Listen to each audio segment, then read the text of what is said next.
We're gonna wait for Sam, but it looks like it's gonna rain. So, just me and Nick are gonna hit the pool, and Sammy's gonna meet us there. What do you think? I gave you one granola bar. You grabbed a second one for the road, huh? I guess so. All right, go ahead, get in my car.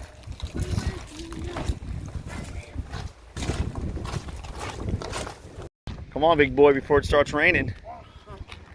Looking good.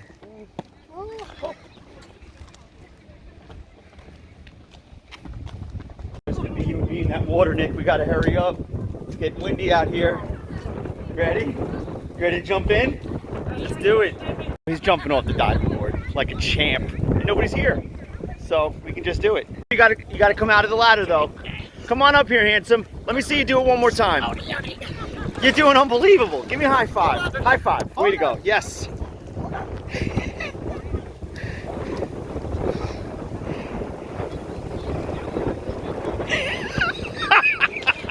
Oh my God, that is just too funny.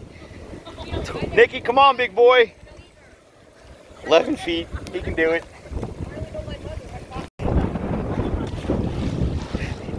Oh my goodness. Come on. Come on over here. Come on, big boy. Come on, you got to keep swimming. Come on out. Come on, Nick. Keep going, buddy. Oh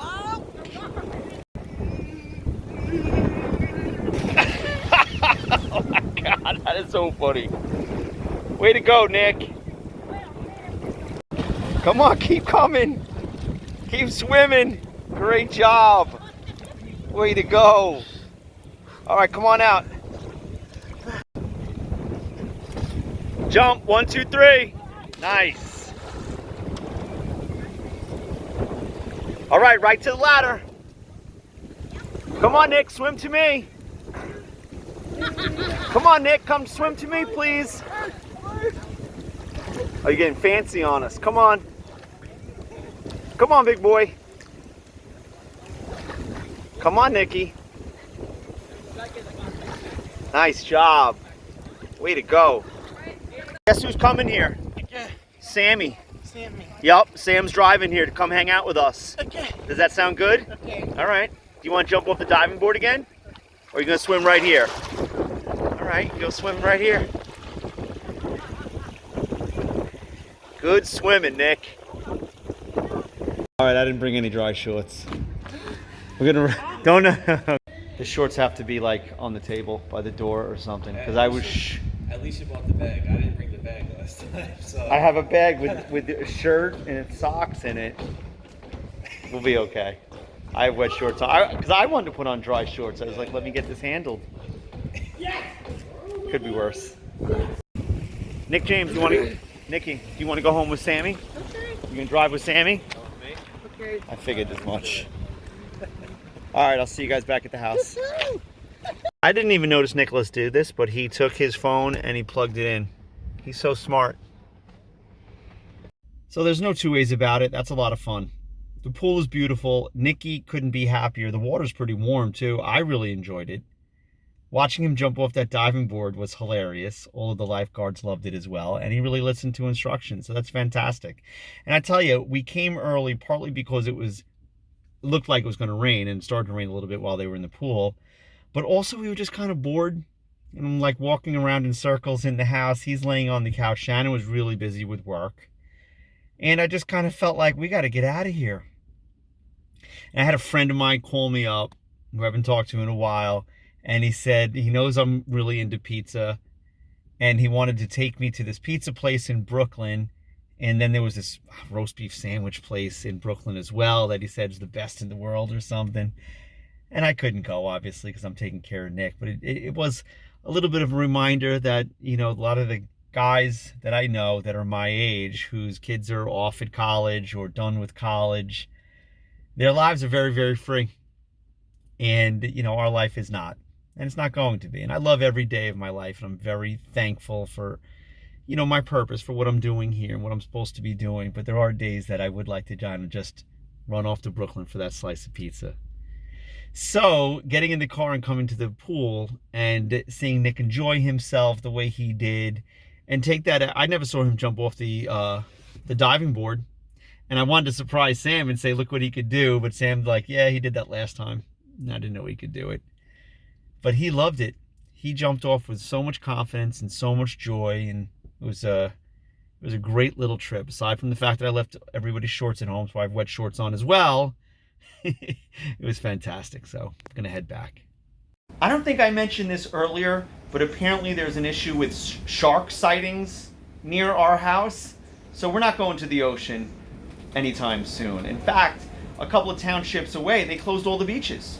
Nobody can swim because of shark issues.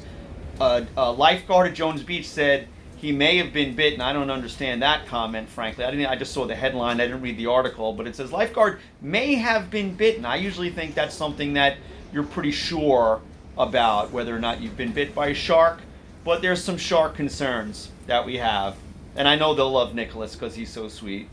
So we're not going in the water right now. So the pool was a great option. So I'm back home. He's putting on his pajamas. I was just looking at some comments, and I have one here from Denise. It says, I'm looking forward to your take on family vlogs, especially Fathering Autism. I'm conflicted in my feelings about them. I'm eager to hear your take on it. Okay. Here's my take on family vlogs. I think generally speaking, the concerns should be listened to, for sure. You know, the theme of consent, the theme of exploitation, all of those things are really important. The idea that these images can be taken and put in certain places on the internet, or in fact on places on YouTube where not the best of people are viewing them, or they're being viewed for a purpose other than what it was intended for, is all legitimate. You know, there's no doubt about that. My thoughts about that are, if you have a problem with that, and that should be something that people look at for sure. But I also think you have to have a problem then with anywhere that you see children broadcast on TV, right? Like on any kind of Disney Channel show, like on Netflix, or like on HBO, because the same issues exist, right? You could argue they're too young to consent, to understand that, you know, their image is going to be out there, that you could never bring that image back. They're too young to understand, you know, what the ramifications are of that.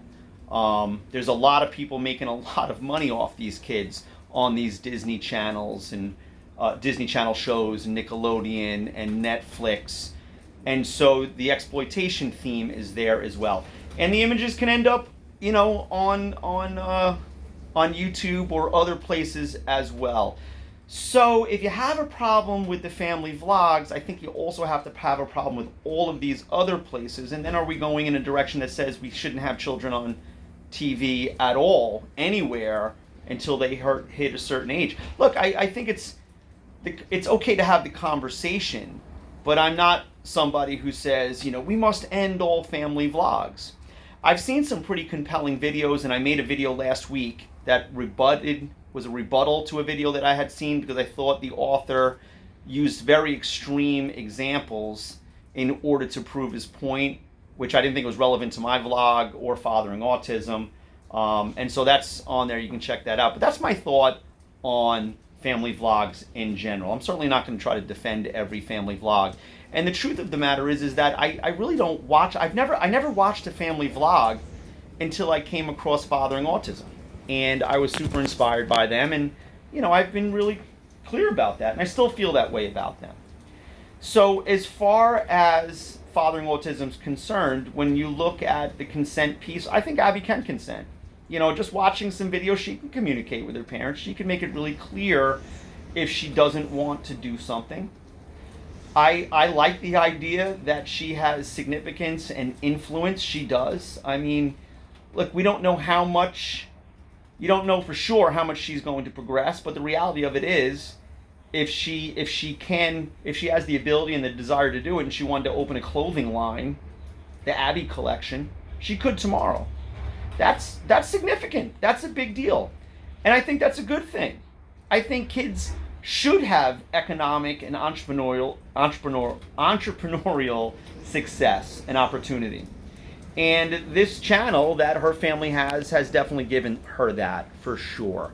So I guess the other piece is, well, Asa and Priscilla and Isaiah, they're all benefiting as well, and that means they're exploiting her.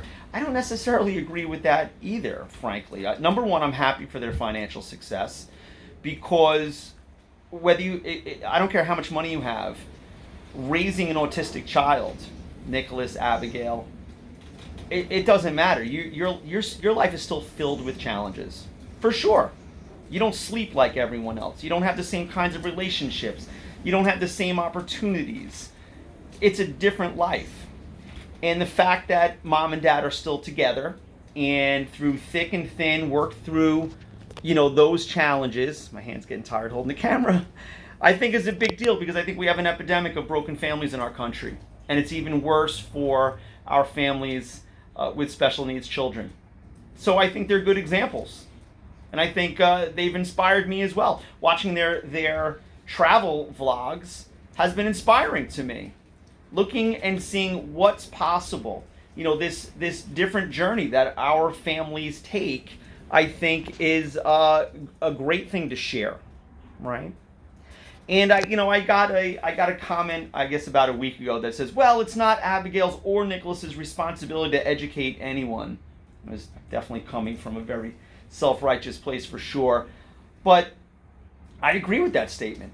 I mean, I don't see Asa and Priscilla saying to Abigail, like, I know you don't want to do this, but it's your responsibility. And I certainly don't do that to Nicholas. I don't say, hey, you don't want to do this, but look, we owe it to the world. No, we don't do that. And I don't think Fathering Autism does that. So I think they're great, frankly. And I'm happy that they have success. Because the reality of it is, when life gets hard, and it gets really hard for everyone, but I think, in our case, if your child's not sleeping, if your child's going to elope, if you have to lock your refrigerators, you have to, worry about all of these things. And then on top of that, there's not enough, money at the end of the month. It's going to make things a whole lot worse, for sure. So I think the fact that they have some financial success is fantastic. Another comment I hear about them is, well, it's all on Abigail's back. Nobody would watch the Mosses. And I can tell you, and I'm really curious to hear from my autism parents, why do you watch Fathering Autism? I don't watch for Abigail, per se. Like, I don't simply just go there and look at Abigail. I was looking for a family like ours. I'm looking at a family dynamic.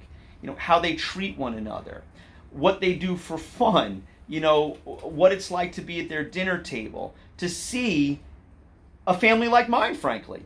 Right? How Asa and Priscilla treat each other, how they treat Abigail, how they treat Isaiah. All of those issues are very similar to our issues, right? So it was a real, it wasn't an eye-opening experience. It was kind of like a feeling of, hey, we're not alone on this journey, right? And watching them, run their family the way that they do and be successful is inspiring, frankly. Abigail is profoundly well cared for. Asa and Priscilla are amazing advocates, and their entire lives revolve around her well-being.